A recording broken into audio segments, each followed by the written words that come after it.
আজ আমি বলবো আপনারা কিভাবে অন্নপূর্ণা যোজনার যে পারিবারিক তথ্য সংগ্রহের ফর্মটি আপনি ফিল আপ করতে পারবেন। তো শুরু করা যাক এই ভিডিওটি। তো সবার প্রথমে ১ নম্বরে দেখতে পাচ্ছেন পরিবারের প্রধানের নাম। তো পরিবারের প্রধানের নাম আপনার বাড়িতে যে সবথেকে বড় তার নাম এখানে আপনি লিখে দেবেন। এটা কিন্তু আধার কার্ড অনুযায়ী সবকিছু করবেন। আধার কার্ড অনুযায়ী আপনি পরিবারের প্রধানের নাম লিখে দেবেন। আধার কার্ডে যদি ভুল থাকে সেটাই লিখতে হবে আপনাকে কিন্তু। এরপর আসে জন্ম তারিখ। জন্ম তারিখ। এখানে আপনার জন্ম তারিখ লিখতে হবে। এখানে দিন লিখবেন, তারপরে মাস লিখবেন, তারপরে বছর। এটা পরিবারের প্রধানের যে জন্ম তারিখ সেটা লিখবেন। এরপর আসে পরিবারের প্রধানের লিঙ্গ। তো আপনার পরিবারের প্রধান কি পুরুষ কিংবা মহিলা সেটা আপনি দেখে করে আপনি এখানে টিক চিহ্ন দিয়ে দেবেন। এরপর পরিবারের প্রধানের আধার নম্বর। এখানে পরিবারের প্রধানের আধার নম্বরটা আপনি এখানে লিখে দেবেন। লিখে দেওয়ার পর ডিজিটাল রেশন কার্ডের পারিবারিক আইডি যদি থাকে।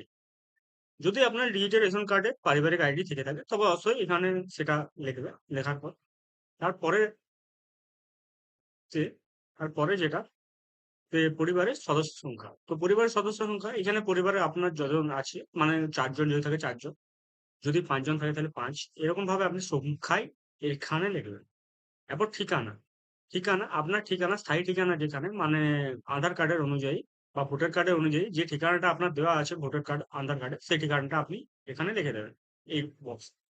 লেখার পর যোগাযোগ নাম্বার। আপনার যোগাযোগ নাম্বারটি এখানে লিখবেন। যে নাম্বারে আপনার আধারের সাথে মোবাইল নাম্বার লিংক করা আছে সেই মোবাইল নাম্বারটা আপনাকে কিন্তু এখানে লিখতে হবে। তারপর নাম, জন্ম তারিখ, লিঙ্গ, পরিবার প্রধানের সাথে সম্পর্ক, আধার নম্বর। এটা পরিবারের সকল সদস্যের জন্য। তো এটার জন্য কি করবেন? এটা পরিবারের প্রধানের নাম কিন্তু আপনি এখানে যে পরিবারের প্রধান লেখা আছে, এখানে পরিবারের প্রধানের নামটি আপনি এখানে লিখে দেবেন। লিখে দেওয়ার পর আপনি নিচে আসবেন। এখানে সদস্য সংখ্যা। এখানে কিন্তু আপনি দেখতে পাচ্ছেন সদস্য সংখ্যার আগে আপনি দেখতে পাচ্ছেন এখানে একটা বক্স করা আছে যেখানে লেখা আছে অন্নপূর্ণা যোজনার জন্য আবেদন করা হচ্ছে। এটা কিন্তু যে আবেদন করবেন মানে যার নাম আপনি এই সদস্য 1 কিংবা সদস্য 2 কিংবা তার নিচে লিখবেন, তার বক্সেই কিন্তু হ্যাঁ চিহ্নটা যে থাকবে সেটাতে কিন্তু টিক চিহ্ন দিতে হবে। মানে আমি বলছি, ধরে রাখুন আপনি সদস্য 3 তে আপনি যে অন্নপূর্ণা ভান্ডার করছে তার নাম লিখেছেন, জন্ম তারিখ লিখেছেন, তার লিঙ্গ লিখেছেন এবং পরিবারের প্রধানের সাথে সম্পর্ক কি, আধার নম্বর এটা লিখেছেন। তো আপনার এই যে পাশের যে হ্যাঁটা আপনি দেখতে পাচ্ছেন, এখানে কিন্তু আপনাকে টিক চিহ্ন করতে হবে। আপনি যদি অন্য কোথাও লেখেন, মানে সদস্য মানে যদি লেখেন, তাহলে এখানে হ্যাঁ চিহ্ন। যে সদস্য মানের পাশে যে হ্যাঁ চিহ্নটা আছে, এখানে চিহ্নিত করতে হবে আপনি। তারপর বলে এখানে যে বয়স ৫ বছরের কম হলে আপনার আধার যে নম্বরটা লেখা আছে, যে বক্সটা দেওয়া আছে, সেখানে আপনাকে এনে চিহ্নিত করতে হবে। যদি আপনার বাড়িতে ৫ বছরের কম বাচ্চা থেকে থাকে, ৫ বছরের বয়সের কম বাচ্চা থেকে থাকে, অবশ্যই সে তার আধার কার্ডে যে বক্সটিতে সেটাতে এনে লিখে দেবে। এরকম ভাবে আপনি সদস্য 1 এর নাম, জন্ম তারিখ, লিঙ্গ এরকম ভাবে আপনি ফিল আপ করে যাবেন। ফিল আপ করে যাওয়ার পর আপনি নিচে চলে আসবেন। নিচে আসার পর আপনি দেখতে পারেন পরিবারের প্রধান এবং পরিবারের সকল প্রাপ্তবয়স্ক সদস্যের ব্যাংক অ্যাকাউন্ট নগদ অর্থ স্থানান্তরণের জন্য। তো এখানে হেড অফ যে ফ্যামিলি মানে পরিবারের প্রধান, তার ব্যাংক যে নামটা, তার ব্যাংকে যে নামটা পাঞ্জাব হোক, এসবিআই হোক, তার নামটা দেবেন এখানে ব্যাংকে। অ্যাকাউন্ট নম্বরটা দেবেন তার। তারপর যে অ্যাকাউন্ট নম্বরের নিচে আপনি কিন্তু আই আইএফসিআই যে কোডটা, ব্যাংকের যে কোডটা সেটা আপনাকে এখানে দিতে হবে। এবং এটা জরুরি যে আপনার ব্যাংকের সাথে ডিবিটি অ্যাকাউন্টের মানে ডিবিটি লিঙ্ক থাকা অন্তত জরুরি। এখানে লেখাই আছে যে ডিবিটি অ্যাকাউন্টের লিঙ্কে মানে ডিবিটি অ্যাকাউন্ট যে অ্যাকাউন্টে যোগ করা আছে ডিবিটি লিঙ্ক সেই অ্যাকাউন্টের নাম্বারটা আপনি এখানে দেবেন ব্যাংকে। এরপর আসে সদস্য 1। এরকম ভাবে আপনি সদস্য 1 ও ব্যাংকের নাম, অ্যাকাউন্ট নম্বর, আইএফসিআই কোড এরকম ভাবে আপনি ফিল আপ করে যান। ফিল আপ করে যাওয়ার পর আপনি এখানে দেখতে পাবেন ইপিক বা হেড অফ ফ্যামিলি এবং সকল প্রাপ্তবয়স্ক সদস্য ভোটের তালিকায় অংশ নম্বর সহ। এখানে হেড অফ যে ফ্যামিলি তার ইপিক নম্বর আপনাকে এখানে দিতে হবে। হেড অফ ফ্যামিলি ইপিক নম্বর এই যে এখানে আপনাকে পুট করতে হবে। এই সাইডে আপনি দেখতে পাচ্ছেন এখানে পুট করতে হবে এই উপরটাতে। তারপর মানে ইপিক নম্বর হলো আপনার ভোটার কার্ডের যে নম্বরটি সেটা হলো আপনার ইপিক নম্বর, সেটা আপনার পুট করতে হবে। এরপর আসে বিধানসভা ক্ষেত্র ও অংশ। আপনি কোন বিধানসভা থেকে সেটা আপনি এখানে লিখে দেবেন। অংশ নম্বর আপনি এখান থেকে লিখবেন। এরকম ভাবে সদস্য 1, সদস্য 2 এরকম ভাবে আপনি ফিল আপ করে যাবেন। ফিল আপ করে যাওয়ার পর বিভাগ আপনি কোন শ্রেণীতে পড়েন, জেনারেল না জেনারেল ইডাব্লিউএস না এসটি, এসসি, ওবিসি যে কোনো, আপনি যদি যে কোনো জাতিতে পড়ে থাকেন সেই জাতিটা আপনি এখানে চিহ্নিত করবেন টিক চিহ্ন দিয়ে। তার সাথে আপনাকে কিন্তু এখানে যে ইডাব্লিউএস হলে আপনার কিন্তু এখানে যে সার্টিফিকেট সেটা কিন্তু আপনার এখানে লাগবে। এরপর আসি, আপনার কি ডিজিটাল রেশন কার্ড আছে? অবশ্যই ডিজিটাল রেশন কার্ড এখন সবার কাছেই হয়ে গেছে। আপনারা ফিঙ্গারপ্রিন্ট দিয়েও এখন রেশন তুলতে পারেন। অতএব এখানে হ্যাঁ লিখবেন। আর যদি না থেকে থাকে তাহলে তো না তে টিক চিহ্ন দিয়ে দেবেন। যদি হ্যাঁ হয়ে থাকে তবে কার্ডের ধরন উল্লেখ করুন। এখানে লেখা আছে কার্ডের ধরন মানে আপনার কার্ডে একটি নাম লেখা আছে। এই যেমন AAY, SPP, SPHH এরকম ভাবে আপনার কার্ডের নামটা লেখা আছে। তো আপনি যে আপনার কার্ডের যে নামটি লেখা আছে আপনি সেটা এখানে টিক চিহ্ন দিয়ে দেবেন। অনেকগুলো নাম আছে, যেটা থাকবে সেটাতে আপনি টিক চিহ্ন দেবেন। পরিবার এরপর আছে পরিবারটি কি রেশন দোকান থেকে মাসিক রেশন তুলছে কিনা। তো আপনি যদি মাসিক রেশন তুলে থাকেন রেশন দোকান থেকে তো অবশ্যই হ্যাঁ লিখবেন। আর যদি না তুলে থাকেন অবশ্যই না এ টিক চিহ্ন দেবেন। বাড়ির ধরন, উপরে আছে বাড়ির ধরন। বাড়ির ধরন আপনার বাড়িতে ৩ বা তার বেশি পাকা ঘর রয়েছে? যদি রয়ে থাকে তো অবশ্যই এখানে হ্যাঁ লিখবেন। আর যদি না থাকে তাহলে অবশ্যই না লিখবেন। আর পারিবারিক জমির মালিকানা। যদি আপনার পারিবারিক জমির মালিকানা থেকে থাকে তবে অবশ্যই এখানে হ্যাঁ লিখবেন। আর যদি না থেকে থাকে অবশ্যই এখানে না লিখবেন। তার সাথে আপনাকে কিন্তু রেজিস্ট্রেশন নথি দিতে হবে। রেজিস্ট্রেশন নথি ও জমির রেকর্ড আপনাকে রাখবে। আর পরিবারের সকল সদস্যের মোট জমির পরিমাণ। মানে আপনার পরিবারের যতজন সদস্য আছে তার নামে যে জমিগুলো আছে তার কত শতকে আছে তার জমিটা সেটা আপনাকে এখানে লিখতে হবে। রেজিস্ট্রেশন নথি কিন্তু লাগবে, জমির নথি লাগবে। যানবাহন, আপনার পরিবারে কি সদস্য অবাণিজ্যিক মোটর চালিত ৪ চাকার গাড়ি আছে?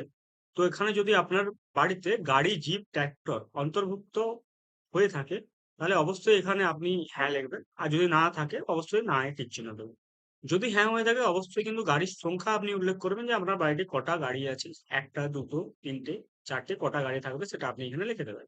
লিখে দেওয়ার পর আপনার গাড়ির যে রেজিস্ট্রেশন নম্বর সেটা আপনি এখানে লিখবেন। গাড়ির যে রেজিস্ট্রেশন নম্বর, কত রেজিস্ট্রেশন নম্বর সেটা আপনি এখানে লিখে দেবেন। এরপরে গাড়ির যদি আপনার জিপ, ট্রাক্টর যাই থেকে থাকুক আপনাকে কিন্তু মডেলটা এখানে লিখতে হবে যে আপনার কোন মডেলের গাড়ি আছে। এরপরে আসে পারিবারিক ভিত্তিক সদস্যের স্বাস্থ্য বীমা। পারিবারিক সদস্যের স্বাস্থ্য বীমা মানে এখানে বোঝানো হয়েছে যে আপনার যে পারিবারের যে স্বাস্থ্য বীমা মানে হলো LIC, এইসব প্রকৃতির যে স্বাস্থ্য বীমাগুলো সেগুলো আছে কি নেই। তো যদি না থাকে অবশ্যই নাই টিক চিহ্ন দেবে। আর যদি হ্যাঁ হয়ে থাকে অবশ্যই হ্যাঁ টিক চিহ্ন দেবে। এরপর যদি আপনার হেড অফ ফ্যামিলি কি বীমা আছে, সরকারি আছে না বেসরকারি আছে সেটা আপনাকে এখানে টিক চিহ্ন দিয়ে বোঝাতে হবে। আর বীমার অঙ্ক আপনাকে কিন্তু এখানে লিখতে হবে। বীমার অঙ্কটা আপনি এখানে লিখে দেবেন। যে সাইডে যে জায়গাটা পাচ্ছেন সেখানে লিখে দেবেন। প্রিমিয়ামের বিবরণ মানে LIC যদি আপনি প্রিমিয়াম নিয়ে থাকেন সেই প্রিমিয়ামের বিবরণটা কিন্তু আপনাকে এখানে লিখতে হবে নিচে। এরকম ভাবে আপনি সদস্য 1 সদস্য 2 যতদূর পর্যন্ত আপনার সদস্যের স্বাস্থ্য বীমা করা আছে তাতে ২ জন হোক ১ জন হোক আপনি এখানে সেটা লিখে দেবেন যে কতজনের করা আছে। তারপর নিচে আসি, কোন সদস্য কি আয়কর বা পেশা কর প্রদান করেন? প্যান বা ট্যাক্স যদি প্রদান করে থাকেন তো অবশ্যই হ্যাঁ টিক চিহ্ন দেবেন। আর যদি না করে থাকেন অবশ্যই না টিক চিহ্ন দেবেন। আর পরিবারের সদস্যের প্যান কার্ড যদি থাকে যদি থাকে অবশ্যই হ্যাঁ দেবেন। এখন সবার কাছে প্যান কার্ড হয়ে গেছে। তো এখানে হ্যাঁ লিখে দেবেন। আর যদি না হয়ে থাকে তাহলে না লিখে দেবেন। এরপরে head of family. Head of ফ্যামিলির নাম মানে পরিবারের যে প্রধান তার নাম এখানে দিতে হবে। আপনাকে লিখতে হবে যে ফাঁকা জায়গাটা দেখতে পাচ্ছেন। তারপর তার নিচে আপনি যে পরিবারের প্রধান তার প্যান নম্বরটা আপনি দিয়ে দেবেন। দেওয়ার পর আপনি সদস্য 1 এরকম ভাবে দেবেন। যদি কোনো বাচ্চা ছেলে থাকে তো তার দেওয়ার কোনো দরকার নেই কারণ তার প্যান কার্ড এখনো হয়নি। এরপর আসি কর্মসংস্থানের ধারণ।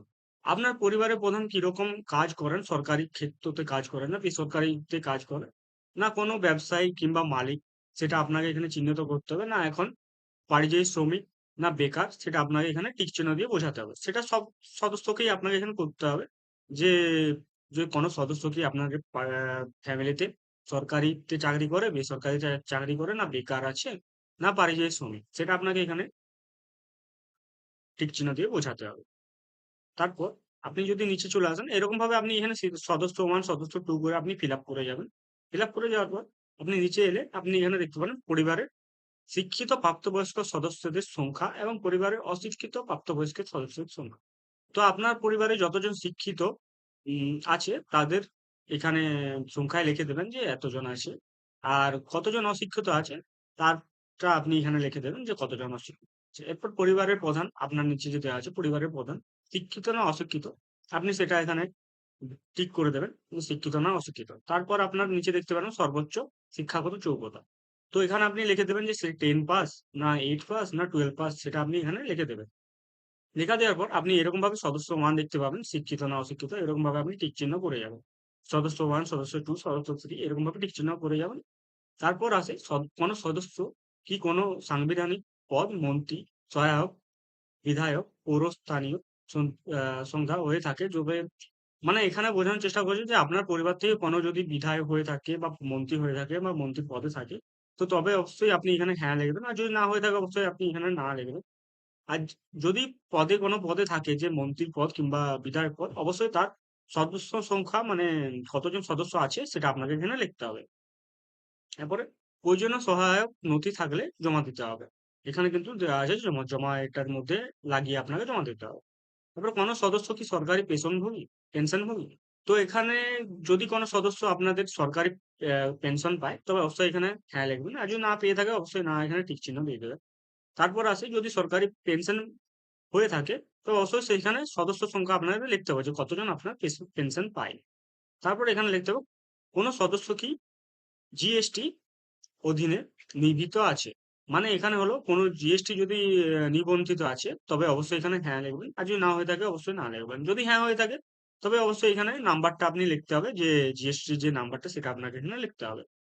লেখার পর পরিবারের মোট বার্ষিক আয় এখানে টাকায় লিখতে হবে যে আপনার পরিবারটি কত রোজগার করে, যে মাসিক কত রোজগার করেন আপনারা। তো এখানে 40,000 হলে 40,000 লিখবেন, 30,000 হলে 30,000 লিখবেন। যেটা হয় সেটা আপনি এখানে লিখে দেবেন। এর এরপর আসি যে অন্যান্য কিষাণ ক্রেডিট কার্ড, আপনার যদি পরিবার কোনো সরকারি কিষাণ ক্রেডিট কার্ড কিংবা স্টুডেন্ট ক্রেডিট কার্ড এর সুবিধা পেয়ে থাকে যেকোনো ক্রেডিট কার্ডে, তবে আপনাকে সেটা এখানে লিখে দেখাতে হবে। যেমন পরিবারের প্রধানের নাম, পরিবারের প্রধান যদি কোনো ক্রেডিট কার্ডের সুবিধা পেয়ে থাকেন, অবশ্যই এখানে পরিবারের প্রধানের যে ক্রেডিট কার্ডের নম্বরটি সেটা আপনাকে এখানে লিখতে হবে। আইডি সংখ্যা লিখতে হবে, আইডি সংখ্যা। তারপর কত তারিখে আপনি সেই ক্রেডিট কার্ডটা ইস্যু করেছিলেন, সেই তারিখটা আপনি এখানে লিখে দেবেন। লিখে দেওয়ার পর এরকম ভাবে সদস্য 1 এ দেখতে পাচ্ছেন, সদস্য 2 এরকম ভাবে আপনি ফিল আপ করবেন। যতজনের আপনার ক্রেডিট কার্ডের সুবিধা নেন ততজনের আপনার ফিল আপ করতে হবে। এরপর আসি যদি আপনার এসআইআর এ 2026 এর নাম বাদ পড়ে থাকে, আব- তবে মামলাটি ট্রাইব্যুনালে বিচারাধীন কিনা। তবে এখানে আপনার যদি 2026 এ এসআইআর এ নাম বাদ পড়ে থাকে, তাহলে অবশ্যই আপনাকে এখানে দিতে হবে যে আমার যদি নাম বাদ না পড়ে থাকে অবশ্যই প্রযোজ্য নয় আপনি এখানে লিখে দেবেন। আর যদি বাদ পড়ে থাকে অবশ্যই আপনি এখানে হ্যাঁ, যদি হয় তবে মামলার বিবরণ আপনাকে এখানে দিতে হবে। তারপর আপনি নিচে চলে আসবেন, এরকম ভাবে সদস্য 1 আপনি ফিল করে যাবেন, সদস্য 2 ফিল করবেন। এরপর আসি যে বিদ্যালয়ে অধ্যয়ন পরিবারের সকল শিশুর বিবরণ। আপনার বাড়িতে কতগুলো বাচ্চা বিদ্যালয়ে এখনো পড়ে আর কতগুলো ওখানে পড়ে না সেটা আপনাকে এখানে বিবরণ দিতে হবে। যে শিশু সদস্য 1 এরকম ভাবে শিশুর নাম আপনাকে এখানে লিখতে হবে। লেখার পর সে কোন শ্রেণীতে পড়ে, ক্লাস 9 না ক্লাস 10 না ক্লাস তারও নিচে। যদি সেটা হয় সেটা আপনি এখানে লিখে দেবেন। বিদ্যালয়ের নাম আপনাকে এখানে লিখতে হবে। তারপরে বিদ্যালয়ের ধরন আপনাকে লিখতে হবে যে সে সরকারি বিদ্যালয়ে পড়ে না বেসরকারি বিদ্যালয়ে পড়ে না শিক্ষিত মাদ্রাসায় পড়ে না অন্যান্য কোনো মাদ্রাসায় পড়ে। আর যদি অন্যান্য কোনো হয়ে থাকে তাহলে আপনি এখানে সেই অন্যান্য তার নামটা লিখে দেবেন এখানে। আর তো আপনার এখানে সদস্য নম্বর এবং শিশু সদস্য 2 এরকম ভাবে আপনি ফিল আপ করবেন। ফিল আপ করার পর আপনি নিচে চলে আসবেন। নিচে চলে আসার পর শিশুদের টিকাকরণের বর্তমান অবস্থা। তো শিশু সদস্য 1 যদি আপনাদের শিশুদের মানে বাচ্চাদের টিকাকরণ যদি হয়ে থাকে অবশ্যই আপনি এখানে হ্যাঁ লিখবেন। টিকাকরণ শুরু হয়েছে বা সম্পূর্ণ হয়েছে। এরপর যদি না হয়ে থাকে তাহলে টিকাকরণ করা হয়নি। এটা আপনি লিখতে হবে। আর যদি এখানে যদি হয়ে থাকে অবশ্যই টিকাকরণ যে কার্ডটি, কার্ডের যে আইডিটি সেটা আপনাকে দিতে হবে। এবং যদি না হয়ে থাকে তো সেটার কারণটা আপনাকে এখানে লিখতে হবে। এরকম ভাবে আপনি শিশু সদস্য 2 এরকম ভাবে আপনি লিখতে পারেন। তারপর আপনি নিচে চলে আসবেন যে আপনি কি কোনো সরকারি কি প্রকল্পের সুবিধা ডিবিটি এর মাধ্যমে পাচ্ছেন কিনা।